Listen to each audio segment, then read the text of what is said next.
ത്രിയേക ദൈവത്തിന് മഹത്വമുണ്ടായിരിക്കട്ടെ. ഈ പ്രഭാതത്തിൽ നമുക്ക് ഒന്നിച്ച് ദൈവത്തെ മഹത്വപ്പെടുത്താം. ഇന്നത്തെ വായന ഭാഗം യെശയ്യാ പ്രവചനം 19 മുതൽ 21 വരെയുള്ള അധ്യായങ്ങളാണ്. ഇന്നത്തെ ചിന്തയ്ക്കായി ഹബക്കൂക്ക് പ്രവാചകന്റെ പുസ്തകം 1-ാം അധ്യായം 1-ാം വാക്യം. ഹബക്കൂക്ക് പ്രവാചകൻ ദർശിച്ച പ്രവാചകം. ചെറിയ പ്രവാചകന്മാർ എന്ന് വിളിപ്പേരുള്ളവരിൽ 8-ാമനായിരുന്നു ഹബക്കൂക്ക്. ആലിംഗനം ചെയ്യുന്നവൻ എന്നതാണ് ഹബക്കൂക്ക് എന്ന പേരിൻ്റെ അർത്ഥം. എന്നാൽ ഒരു ചെടിയുടെ പേര് സൂചിപ്പിക്കുന്ന അക്കാദു ഭാഷയിലെ ഒരു പദമാണ് ഹബക്കൂക്ക് എന്നും കരുതപ്പെടുന്നു. ഹബക്കൂക്ക് എന്ന പ്രവചന പുസ്തകത്തിൽ നിന്നും പ്രവാചകനെക്കുറിച്ചുള്ള മറ്റു വിവരങ്ങളൊന്നും തന്നെ നമുക്ക് ലഭ്യമല്ല. എന്നാൽ പഴയ നിയമത്തിലെ അവിശ്വാസിയായ തോമസ് എന്ന ഹബക്കൂക്ക് പ്രവാചകനെക്കുറിച്ച് ചില പണ്ഡിതന്മാർ അഭിപ്രായപ്പെടുന്നുണ്ട്.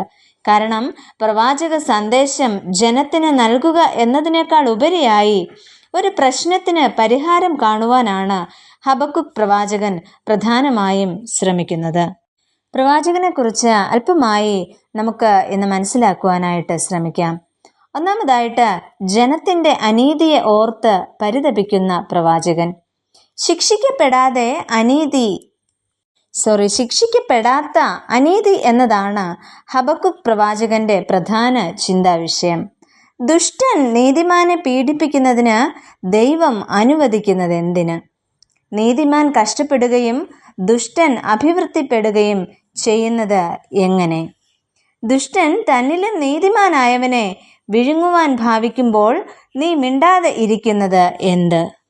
ഇത്തരത്തിലുള്ള ശ്രദ്ധേയമായ ചോദ്യങ്ങളാണ് പ്രവാചകൻ ഉന്നയിക്കുന്നത്. ഇത് ഇന്നും പ്രസക്തമായ ചോദ്യങ്ങളാണ്, അല്ലേ?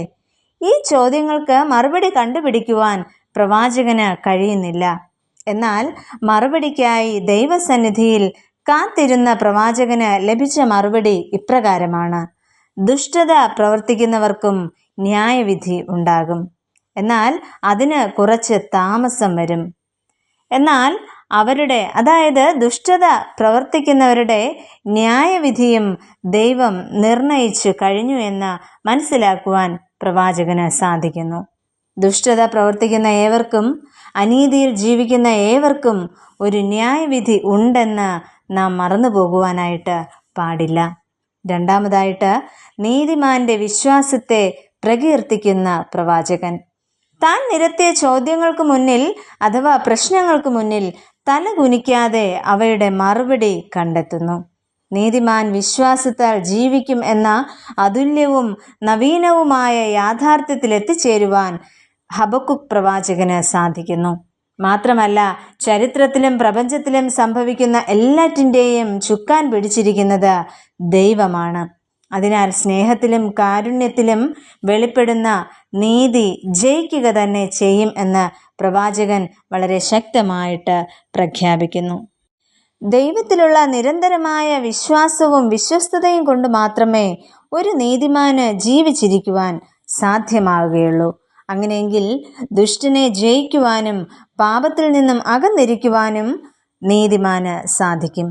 ഒരു മത്സ്യത്തിന് ജീവിക്കുവാൻ അനുകൂല സാഹചര്യം എന്ന് പറയുന്നത് വെള്ളമാണ്. അതുപോലെ നീതിമാന് ആഴത്തിലുള്ള വിശ്വാസമില്ലെങ്കിൽ, ദൈവത്തിൻ്റെ കൃപയില്ലെങ്കിൽ ജീവിക്കുക അസാധ്യമാണ്. ദുഷ്ടതയും അനീതിയും നിറഞ്ഞു നിൽക്കുന്ന ഈ ലോകത്തിൽ ദൈവത്തോട് വിശ്വാസവും വിശ്വസ്തതയും പുലർത്തുന്ന നീതിമാന്മാരായി തീരുവാൻ ദൈവം നമ്മെ ഓരോരുത്തരെയും ശക്തീകരിക്കട്ടെ. നമുക്ക് പ്രാർത്ഥിക്കാം. പ്രിയ കർത്താവേ, അനീതി നിറഞ്ഞ ഈ ലോകത്തിൽ അങ്ങയോടുള്ള വിശ്വാസവും വിശ്വസ്തതയും പുലർത്തുന്നവരായി തീരുവാൻ ഞങ്ങളെ സഹായിക്കണമേ. ആമേൻ.